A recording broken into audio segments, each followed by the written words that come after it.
दोस्तों, welcome to tech non tech education centre. Tech non tech education centre पे आपका स्वागत है। दोस्तों, जैसा कि हम लोग प्रीवियस ईयर इलेक्ट्रॉनिक्स इंजीनियरिंग की क्वेश्चन पेपर डिस्कस कर रहे हैं। प्रीवियस ईयर क्वेश्चन पेपर की सीरीज चल रही है, तो उसी सीरीज को कंटिन्यू करते हुए हम लोग आज फिर एक बेहतरीन क्वेश्चन के साथ शुरुआत करेंगे और हम लोग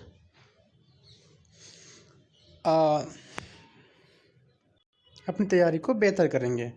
चलिए दोस्तों, हम लोग देखते हैं आज किस टाइप के क्वेश्चन मिलते हैं। इससे पहले हम ये कहेंगे कि अगर आप हमारे चैनल पर नए हों तो प्लीज़ प्लीज़ प्लीज़ आप हमारे चैनल को सब्सक्राइब ज़रूर करें और शेयर करना ना भूलें।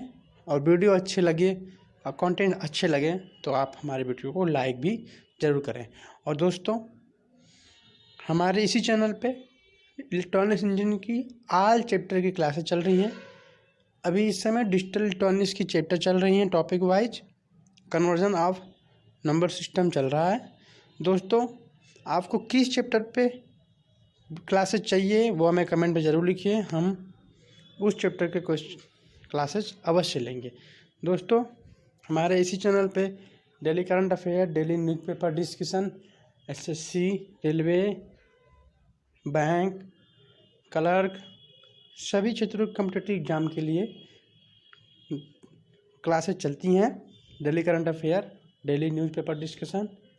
तो दोस्तों, देखना ना भूलिए, हमारे चैनल पर जाइए, आइकन को टच करिए और वहाँ पे पड़े सभी वीडियो को आप एक एक करके देखिए और अपनी तैयारी को बेहतर करिए। चलिए दोस्तों, हम लोग चलते हैं क्वेश्चन पे। तो क्वेश्चन क्या है? ए हाफ वेव रेक्टिफायर रिक्वायर्स, कह रहा है अर्धदृष्टकारी हाफ वेव रेक्टिफायर में किसकी आवश्यकता होती है? तो लिखा है, ऑप्शन है 1 डायोड, बी है मेटल रेक्टिफायर इन ब्रिज फॉर्मेशन, सी है 4 diode in A bridge formation, D है 2 डायोड। दोस्तों, आपको पता ही होगा, अगर आप इलेक्ट्रॉनिक्स इंजीनियरिंग से बिलोंग करते हैं या आपने फिजिक्स से इंटर किया हो तो भी आपको पता होगा कि हाफ वेव रेक्टिफायर में एक डायोड की आवश्यकता होती है। तो ऑप्शन नंबर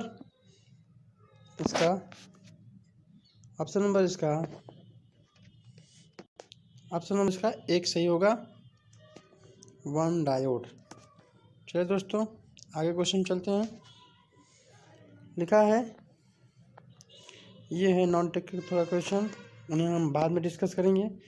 हम लोग इलेक्ट्रॉनिक्स इंजीनियरिंग क्वेश्चन डिस्कस कर रहे हैं। तो चलिए दोस्तों, देखते हैं। अगला क्वेश्चन है, OSI का फुल फॉर्म। OSI का फुल फॉर्म क्या है? OSI का फुल फॉर्म है ओपन सिस्टम इंटर कनेक्शन। क्या है? Open system inter connection. तो दोस्तों, इस टाइप के फुल फॉर्म भी आ रहे हैं, तो दोस्तों आप ज़रूर उसको याद रखिए। तो ऑप्शन नंबर डी है ओपन सिस्टम इंटर कनेक्शन। चलिए दोस्तों, अगला क्वेश्चन देखते हैं।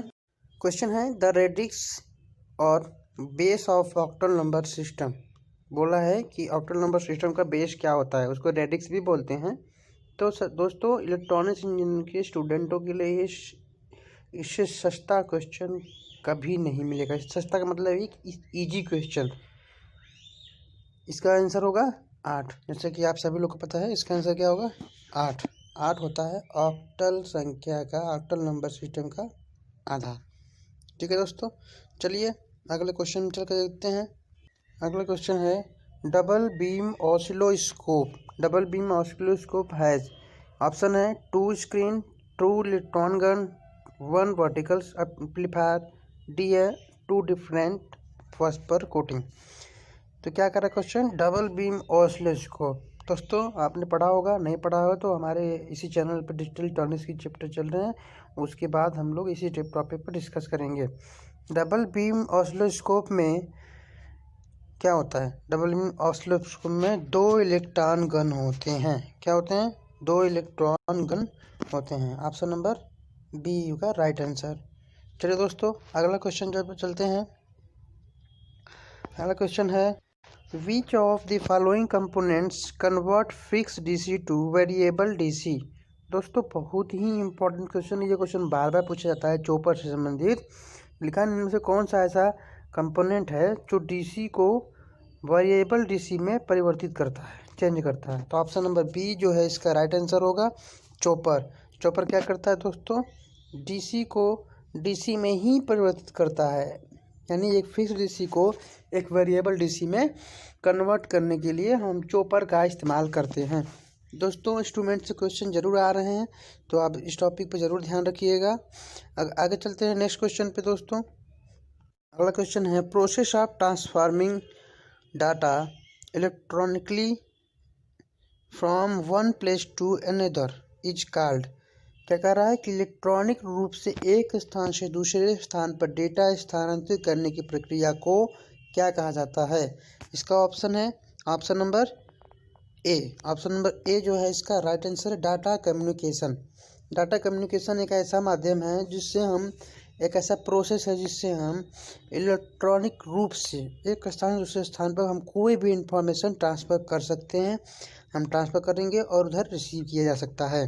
तो ऑप्शन नंबर ए है। ध्यान रखिएगा दोस्तों, इस टाइप के कम्युनिकेशन से भी क्वेश्चन पूछ रहे हैं जो कि इजीली आप कर सकते हैं और अपना टाइम की बचत कर सकते हैं। चलिए दोस्तों अगले क्वेश्चन चलते हैं। अगला क्वेश्चन है computer memory which allow simultaneous read and write operation is. बहुत ही इजी क्वेश्चन दोस्तों। अच्छा दोस्तों, आपको ये लग रहा होगा कि ये सारे इजी क्वेश्चन ही क्यों हैं, क्या इतने इजी क्वेश्चन आते हैं। हाँ दोस्तों, 50% इजी क्वेश्चन और कुछ परसेंट थोड़ा हाई लेवल के आते हैं। तो दोस्तों आप किसी भी क्वेश्चन अगर वो नहीं आ रहा तो उसकी वजह से आप टाइम वेस्ट ना किया करिए और सारे क्वेश्चन को देखने की कोशिश किया करिए। हो सकता है शाम जो आप प्रश्न ना देख पाएँ वो बहुत ही इजी हो, सेकंडों में हल हो जा रहे हो। तो दोस्तों इस तरह से आप हमेशा पेपर में किसी भी प्रश्न को ज़्यादा समय मत दीजिए और आगे आप अपने इजी क्वेश्चन को भी अटेम्प्ट करिए। चलिए दोस्तों देखते हैं, ये क्वेश्चन है बहुत ही ईजी है कि कंप्यूटर मेमोरी में एक साथ रीड और राइट को कौन संचालन करता है, ऑपरेशन करता है। तो इसका आंसर होगा ऑप्शन नंबर डी। सबको पता होगा ऑप्शन नंबर डी क्या है, रैम। रैम क्या होता है, रैम क्या होता है, रैंडम एक्सेस मेमोरी या रीड राइट मेमोरी भी इसे कहते हैं। रैम को क्या बोलते हैं, रैम को बोलते हैं रैंडम एक्सेस मेमोरी या रैंडम एक्सेस मेमोरी या रीड राइट मेमोरी, यानी कि इसको क्या बोलते हैं, रीड राइट मेमोरी भी बोलते हैं। रीड और राइट मेमोरी भी बोलते हैं। चलिए दोस्तों आगे चलते हैं नेक्स्ट क्वेश्चन पे। नेक्स्ट क्वेश्चन है दोस्तों, लिखा है क्वेश्चन कि use to measure pressure directly, मतलब किस इंस्ट्रूमेंट से प्रेशर को डायरेक्टली मेजर किया जाता है। इसमें जो ऑप्शन है चारों से प्रेशर नापे जाते हैं, मेजर किए जाते हैं, लेकिन डायरेक्टली किससे मेजर किया जाता है वो हमें याद रखना है। तो दोस्तों ये क्वेश्चन है ट्रांसड्यूसर से। ट्रांसड्यूसर में जो इंस्ट्रूमेंट होते हैं, तो दोस्तों इस टाइप के क्वेश्चन किस चैप्टर से आ रहे हैं, कहाँ से आ रहे हो, क्या लेवल है, इस चीज़ को जानना ही इस वीडियो का उद्देश्य है दोस्तों। और फिर उसके हिसाब से टॉपिक वाइज क्लासेज आपको दिया जाएगा, आप वहाँ से अपना टॉपिक क्लियर करिए। चलिए दोस्तों इसमें क्या है, ऑप्शन नंबर डी क्या है लिखा, बॉर्डन ट्यूब। क्या होता है, बॉर्डन ट्यूब जो होता है दोस्तों वो होता है प्रेशर नापने की इंस्ट्रूमेंट, मेजर करने की, जो डायरेक्टली मेजर करता है। एलवीडीटी जो होता है वो डिस्प्लेसमेंट पे डिपेंड करता है, और स्टैंड जो होता है वो भी सरफेस टेंशन की, मतलब ये भी प्रेशर की मेजर करने के लिए जो इंस्ट्रूमेंट है। दोस्तों अगले क्वेश्चन चलते हैं। दोस्तों क्वेश्चन है डिजिटल वोल्ट मीटर कन्वर्ट्स। क्या कह रहा है कि डिजिटल वोल्ट मीटर क्या कन्वर्ट करता है। ऑप्शन है resistance to voltage, option B analog to digital signal, option C current to voltage, option D है डिजिटल टू एनालॉग सिस्टम। दोस्तों आप इसमें जो क्वेश्चन है इस पर ध्यान रखिए, इसमें ऑप्शन में आप कभी मिस्टेक ना करिएगा। ऑप्शन को पहले ध्यान से पढ़िए। क्या लिखा है कि पहले लिखा है प्रश्न डिजिटल वोल्ट मीटर में क्या परिवर्तित किया था। इसका ऑप्शन जो सही है उसके बारे में बताता हूँ कि उसका ऑप्शन सही है ऑप्शन नंबर बी, एनालॉग को डिजिटल सिग्नल में कन्वर्ट करता है। ये न समझिए कि वोल्ट मीटर है तो धारा को वोल्टेज में, प्रतिरोध को वोल्टेज में, इस चक्कर मत पड़िए। पूरे ऑप्शन को पहले ध्यान से पढ़िए। क्या लिखा है option number B, analog to digital converter. Digital volt meter का यूज़ हम लोग एनालॉग टू डिजिटल सिग्नल में बदलने के लिए इस्तेमाल करते हैं। तो ऑप्शन नंबर जो इसका बी है वो राइट आंसर होगा, एनालॉग टू डिजिटल कन्वर्टर। दोस्तों ये सब पॉइंट आप नोट कर लीजिए, ये इंपॉर्टेंट क्वेश्चन है और रिपीटेड क्वेश्चन है। दोस्तों आगे चलते हैं।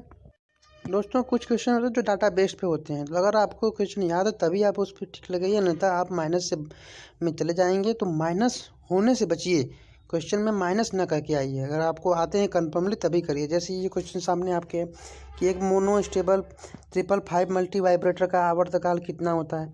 अब ये आपको याद रहे तभी करिए।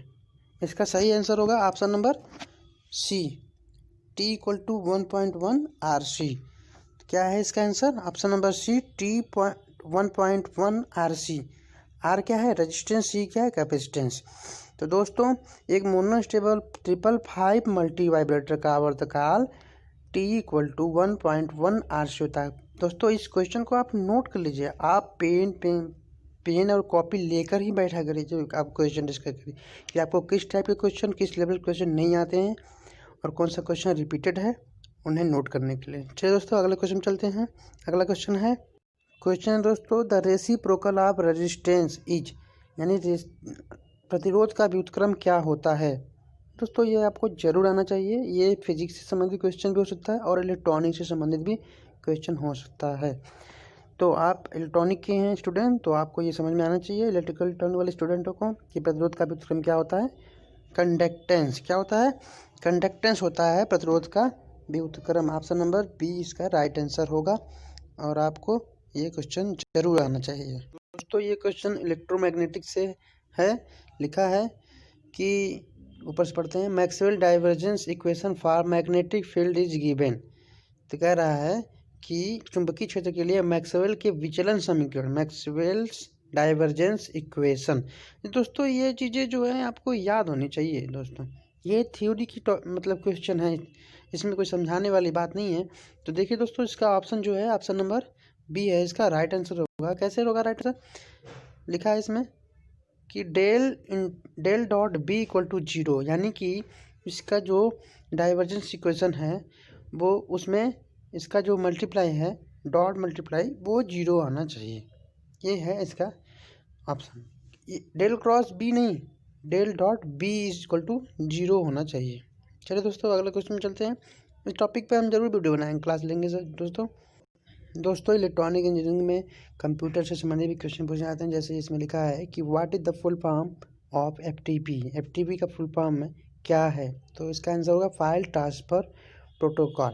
क्या होता है दोस्तों? File transfer protocol. इस टाइप के क्वेश्चन को आप जरूर याद रखिए दोस्तों, ये सब क्वेश्चन आते रहते हैं।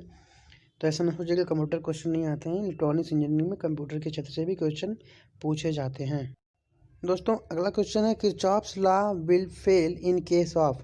कह रहा है किरचॉफ का नियम किस मामले में लागू नहीं होता। तो इसका ऑप्शन जो है सीधे सीधे दिख रहा है, distributed parameter network. Distributed parameter network में किरचॉफ्स के लॉ लागू नहीं होते। दोस्तों इसे अपने नोट पे नोट कर लीजिएगा। दोस्तों किरचॉफ का नियम किस केस में लागू नहीं होता है? डिस्ट्रीब्यूटेड पैरामीटर नेटवर्क के केस में लागू नहीं होता है। बाकी ड्यूअल नेटवर्क में लागू होता है, लीनियर नेटवर्क में किरचॉफ का लॉ लागू होता है, नॉन लीनियर में भी ये लागू होता है। दोस्तों नेटवर्किंग से क्वेश्चन जरूर आया है, पूछा हुआ है। देखिए इसमें क्या लिखा है और हम आपको बताएंगे कैसे निकालते हैं। लिखा है a network has 7 nodes, 5 independent loops. What is the total number of branches in this network. एक नेटवर्क में 7 नोड्स, 5 इंडिपेंडेंट लूप है। इस नेटवर्क में कुल कितनी शाखाएं होती हैं? ऑप्शन तो इसका है बी। ऑप्शन क्या है? बी राइट आंसर है। बट कैसे, इसको हम अभी समझेंगे। मैं अभी बताता हूँ आपको। तो दोस्तों जो नोट्स हैं, अगर हम उसे ए माने, क्या कहें, नोट्स को ए माने, ए = 7 और 5 जो है वो बी माने, अगर b = 5 इंडिपेंडेंट लोड, तो जो नंबर ऑफ ब्रांचेस होंगे यानी n, वो क्या होंगे? वैसे हम कुछ भी मान सकते हैं, लेकिन फार्मूला बता रहे हैं आपको कि क्या होगा। चलिए, इसका फार्मूला बनेगा number of branches n equal to a plus B minus 1। क्या होगा? a plus B minus 1। इसमें हम वैल्यू रख के देखते हैं। 7 प्लस 5 माइनस 1 इक्वल टू क्या आएगा? 11। क्या होगा इसका आंसर? 11 ब्रांचेज। कुल कितनी ब्रांचेज होगी नेटवर्क में? 11 ब्रांचेज होगी। दोस्तों समझ में आया होगा आपको कि कैसे निकला है कि एक नेटवर्क में 7 नोड्स हैं, उसे ए मान लिया, और 5 इंडिपेंडेंट लूप है, उसे बी मान लिया, और उसका फार्मूला निकल दिया n equal to A plus B minus 1। इस तरह से हमें 11 आंसर मिला। तो ऑप्शन नंबर बी इसका राइट आंसर होगा। दोस्तों SCR से भी क्वेश्चन पूछे गए हैं। आपको SCR जो होता है, सिलिकॉन जो होता है SCR होता है, उसका अगर कंस्ट्रक्शन वो कैसे बनता है, अगर वो आपको पता होगा तो आप इस क्वेश्चन के आंसर चुटकी में दे देंगे। क्या लिखा है? इस device which act like as an NPN and PNP transistor connected base to base and emitter to collector. कह रहा है एक डिवाइस होती है जो बेस टू बेस और एमीटर टू कलेक्टर के रूप में जुड़े NPN और PNP ट्रांजिस्टर की तरह कार्य करता है। वो उसका आंसर आपको बता दें हम, आपको भी पता होगा। SCR क्या है? ऑप्शन नंबर बी SCR जो उसका कंस्ट्रक्शन होता है वो कैसे होता है दोस्तों? वो होता है for which of the following calculation can superposition principle be applied. निम्नलिखित में से किसकी गणना के लिए सुपरपोजिशन सिद्धांत लागू हो सकता है? ऑप्शन है voltage and power, option B current and power, option C voltage current and power, option D voltage and current. इसका ऑप्शन होगा ऑप्शन नंबर डी। जो सुपरपोजिशन थ्योरम लागू होता है वो हमेशा वोल्टेज और करंट दोनों के लिए लागू होता है, ना कि पावर के लिए लागू होता है। ऑप्शन नंबर डी जो है, ऑप्शन नंबर डी है, वोल्टेज एंड करंट के लिए लागू होता है। जैसा कि दोस्तों आप लोगों ने previous year question paper discuss किया, आपको अगर ये वीडियो अच्छी लगी हो तो आप ज़रूर लाइक करिएगा। और हाँ, अगर आपको किसी भी इलेक्ट्रॉनिक्स इंजीनियरिंग से संबंधित किसी भी टॉपिक पे क्लासेस चाहिए तो आप हमें कमेंट करिए, हम उस टॉपिक पे ज़रूर क्लासेस लेंगे। और अगर आपने पिछले वीडियो को नहीं देखा है जिसमें डिजिटल इलेक्ट्रॉनिक्स की नंबर सिस्टम कन्वर्जन चल रहा है, तो आप ज़रूर देखिए और अपने डाउट्स दूर करिए। और प्रीवियस ईयर क्वेश्चन डेली देखा करिए, जिससे आपको पता चलेगा कि किस टॉपिक से और किस लेवल के क्वेश्चन पूछे जा रहे हैं। हमारे इसी चैनल पर daily current affair, daily news discussion, किसी भी कॉम्पिटिटिव एग्जाम के लिए डेली क्लासेस चलती हैं। दोस्तों आप हमारे चैनल को ज़रूर सब्सक्राइब करिएगा और शेयर करना न भूलिएगा। Thank you.